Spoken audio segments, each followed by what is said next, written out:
एजेंसियों के सूत्रों के मुताबिक खालिस्तानी आतंकी हरविंदर सिंह संधू उर्फ रिंदा पाकिस्तान की खुफिया एजेंसी आईएसआई की मदद से पूरी दुनिया में खालिस्तानी आतंकियों को फंडिंग कर रहा है। सूत्रों का दावा है कि पंजाब के तरन तारन जिले का रहने वाला रिंदा पिछले कई साल से पाकिस्तान में छिपा है और आईएसआई के इशारे पर भारत का माहौल खराब करने के लिए पंजाब समेत दूसरे राज्यों में हमले की प्लानिंग में जुटा है। खुफिया सूत्रों के मुताबिक पाकिस्तान में बैठा रिंदा हवाला कारोबार के जरिए कनाडा और दूसरे देशों में छिपे खालिस्तानी आतंकियों को पैसे पहुंचाने के साथ उन्हें हथियारों की सप्लाई भी करता है। सूत्र ये भी बताते हैं कि रिंदा के तार कनाडा के अलावा अमेरिका, यूएई और नेपाल समेत कई दूसरे देशों से भी जुड़े हैं। और तो और खालिस्तानी आतंकी रिंदा बीकिया यानी कि बबर खालसा इंटरनेशनल से भी जुड़ा हुआ है।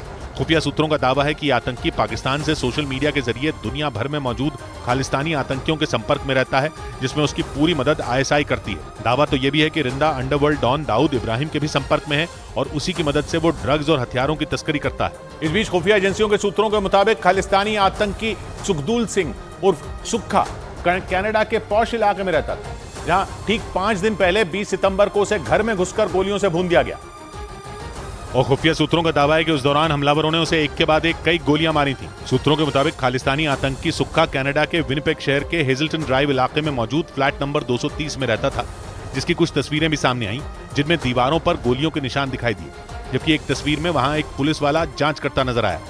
खुफिया सूत्रों का दावा है कि खालिस्तानी आतंकी सुक्खा अर्शदीप डल्ला का राइट हैंड था और डल्ला अक्सर उससे मिलने भी वहां आया करता था।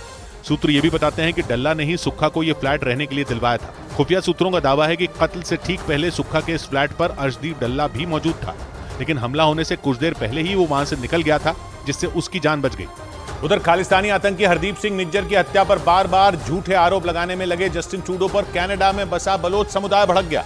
कनाडा में बलोच समुदाय के अधिकारों के लिए काम करने वाले संगठन Baloch human rights council of Canada ने ट्रूडो को आईना दिखाया और सवाल पूछा कि वो कनाडा में मारी गई बलोच मानवाधिकार कार्यकर्ता करीमा बलोच पर चुप्पी क्यों साधे बैठे हैं, जबकि करीमा बलोच करीब 3 साल पहले दिसंबर 2020 में पहले लापता हुई थी और फिर उनका शव मिला था। करीमा बलोच की हत्या के पीछे पाकिस्तान का हाथ होने का शक जताया गया था, मगर कनाडा की पुलिस को इस मामले में कोई साजिश नजर नहीं आई थी। वहीं जून में कनाडा में मारे गए खालिस्तानी आतंकी हरदीप सिंह निज्जर को प्रधानमंत्री ट्रूडो इंसाफ दिलाने निकले हुए हैं। इसी बात पर आग बबूला Baloch human rights council of Canada ने ट्रूडो को एक खत लिखा और पूछा कि उन्होंने करीमा बलोच की हत्या पर कभी कुछ क्यों नहीं बोला। खत में ट्रूडो पर सीधा आरोप लगाया गया कि वो निज्जर की हत्या का मामला सिर्फ वोट पाने के लिए उछाल रहे हैं, क्योंकि कनाडा में सिख समुदाय के लोग बहुत ज्यादा हैं, जबकि वहां बसे बलोच समुदाय की आबादी कम है। एजेंसियों के सूत्रों के मुताबिक कनाडा में मौजूद गुरुद्वारों में खालिस्तानी आतंकियों का दबदबा होने के दावे पूरी तरह बेबुनियाद हैं। यहां तक कि कनाडा में खालिस्तानी आतंकियों के साथ हमदर्दी के दावों में भी सच्चाई नहीं है।